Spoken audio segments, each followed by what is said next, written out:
কয়েকদিন হয়ে গেল আবার আমার পুকুরে মাছ বেচতে নিয়ে যাচ্ছি আমি আজকে।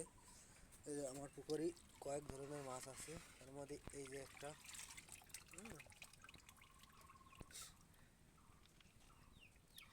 এই যে এই মাছটার পেটে এখন ডিম আছে।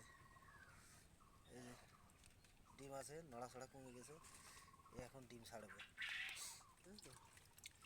এছাড়াও আমার এটাই আছে, আবার এই যে এইটাই আছে মাছ,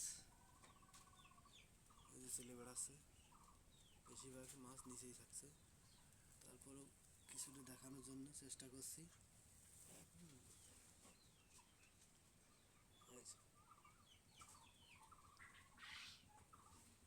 এই মাছগুলো তোমাদের ধরে দেখাচ্ছি।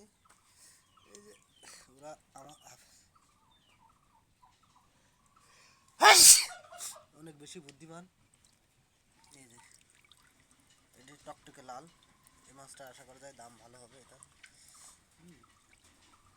এরা সব আমার থেকে চালা পলাই বেড়াচ্ছে। এই কয়েকটা ধরতে পারিছি, বাকি সব এরা পলাই বেড়াচ্ছে। এই মাছটা লাল, এটার দাম ভালো হবে, এজন্য রাখছি। আর এই যে এরা এরা খুব চালাক, হলেও ধরে ফেলেছি। এই যে আমার মাছের খাবার প্রায় এমনি তৈরি হয়। কানের ভিতর রাখেছি অনেকগুলো শামুক, যে শামুকের কারণে এরা মাছ এমনি অটোমেটিক খাদ্য তৈরি হয়ে যায়। আমার খাদ্য খরচ একেবারেই কম। আজকে এর ভিতর থেকে এই যে অল্প কিছু ধরেছি, এই কটা বেচতে নিয়ে যাবো। 22টার মতো মাছ ধরেছি, এগুলো এখন বেছে দেবো, কারণ এই মাছ আমার পছন্দ না।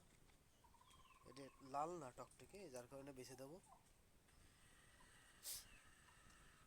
এই জাত আর পোষবো না, এখন থেকে পোষবো এই যে এই জাত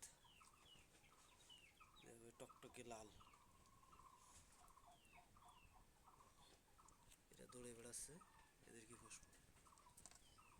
দেখে যাক, কাছে গেলে ওরা দৌড় মারছে, এখন সম্ভব হচ্ছে না। ঠিক আছে গাইস, রাখি, এরপরে আরও ভালো দেখাবো, মাছ আরও বেশি হবে।